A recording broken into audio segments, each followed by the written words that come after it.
Welcome to a special edition of the show to mark this year's Top Gear JD Power Customer Satisfaction Survey. Here in the studio we have some very brave members of the motor industry who have come along to face their customers and face the music. These cards represent every model in our survey, and I'll be flipping them down and counting them through from the could-do-betters at this end to the shining examples at the other. And then we'll be unveiling these, the top 5 most satisfying cars in Britain. You'll hear about the joys, the woes, the good, the bad and the ugly, straight from the horse's mouth. I couldn't actually get in the car without taking the roof off. Or getting in through the boot. No, I wouldn't get another one, not a chance. I'm selling it now. The whole package is quite a disgrace, really. I have no regrets whatsoever.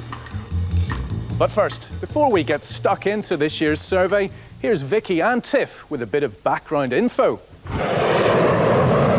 This JD Power survey is the largest ever study into buying, owning and living with a car in the UK today. And because it's all about your experience out here in the real world, tonight's opinions are not ours, but yours. Nearly 30,000 owners of S and T registered cars have been surveyed, providing information about 182 different motors. Virtually every type of owner and car is represented, providing the most comprehensive list yet. As well as polling owners about the performance and quality of dealer service, we asked other things, such as, do you like your car's looks? Are the seats comfy? Metal on every car surveyed.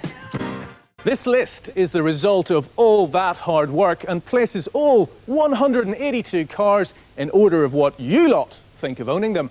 At the end of the show, we'll announce which particular S or T reg has come out top. But before we get to that, there's 181 others to deal with.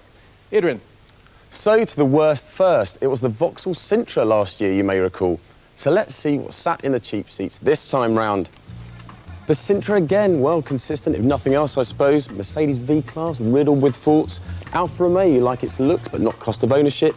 Vauxhall Frontera, Fiat, Kia, Rover Mini, God rest its soul. Nissan, Ford, another Rover, Fiat, Alfa Romeo, TVR, they can't be happy with 170. The Citroen Saxo, keep an eye out for Citroen, there's plenty of those in the bottom half. And a Fiat Coupe. Italy are having a shocker. Land Rover's much vaunted Freelander. And the pretty little Lotus Elise is pretty low down. So, we're only 17 off the bottom, and we've already seen every British sports car in the survey. The MGF, the TVR Chimaera and the Lotus Elise are all down there in the twilight zone. So what on earth is going on? The British sports car. You can't deny it's got a certain ring to it. The Elise, MGF and the TVR Chimaera still flying the flag with pride. Lovely to look at, great fun round country lanes and an absolute scream on a track. But according to their owners, it didn't take long for the novelty to wear off. These cars were bought as a route for some fun and excitement, but it seems that owning one is just a shortcut to frustration. The first problem was the delivery time, wasn't it? It took 20 weeks when we were told initially 11 weeks. And when we went to collect it, one of the employees of the dealer actually opened a door onto the car. Yeah, and tried to blame us for it. Yeah, suspension's gone twice. That's right, yeah. We've had loss of power in the BBC valve. It had a dent on the first service, which wasn't repaired the first time. Yeah. It took them 2 attempts to get it right. I actually sold the car 2 weeks ago after 18 months of, I would say, sheer agony. It was off the road for a total of 6 or 7 weeks. I had a door lock mechanism motor which failed. I couldn't actually get in the car without taking the roof off or getting in through the boot. On its first service, had the oil replaced. Unfortunately, a couple of weeks later, I discovered that there was actually no oil in the engine. So the old oil had been removed, but new oil hadn't been put in. Also, you can hear the clutch is also very squeaky. That's from water leaking into the car and causing some rust there. The main problems I had was with the dealer. Unfortunately, I had it broken into. They put the passenger window through. It took them 3 months to get the car back to me. I called them constantly and was fobbed off. with rubbish excuses. When I eventually got the car back, it had glass in the passenger seat exactly as it did the day when it got broken into. They'd scratched the hardtop roof, scratched the sill, the brake discs were bright orange, the car was filthy, and it was just in an appalling state. No, I wouldn't get another one, not a chance. I'm selling it now. Do you want to buy it? Ben Samuelson from TVR. How do you feel finishing so near the bottom of the survey?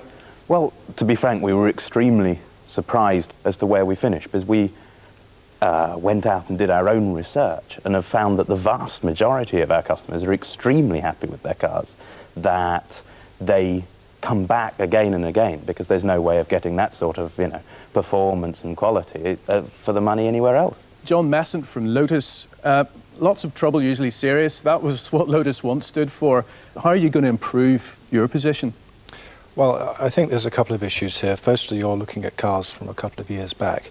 While obviously we're very concerned about those customers not being happy with those cars and wish to do everything we can to make sure they're happy with them, we have in fact extensively redesigned the car, and we have got a new production facility for producing much higher quality cars.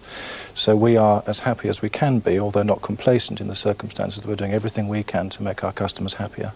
John Parkinson from Rover MGF. The survey highlights big mechanical problems and serious dealer woes as far as MGF is concerned. But unlike these guys, you're a big volume player. Why can't you build the MGF right? Okay, first of all, I think we recognise a number of the problems that were identified on the video. It is representative of cars built a couple of years ago. And in the last 10 months, since the company's been under new ownership, we've put a lot more focus on MG. We've moved MGF onto a dedicated manufacturing facility, and we've commissioned another final assembly build. So we're working on it. So things have moved on. You are making some improvements. But what about those poor customers whose cars are older than that? I mean, Roy Salt, Wendy Harden, and you're in the audience with us. Are you happy with that response?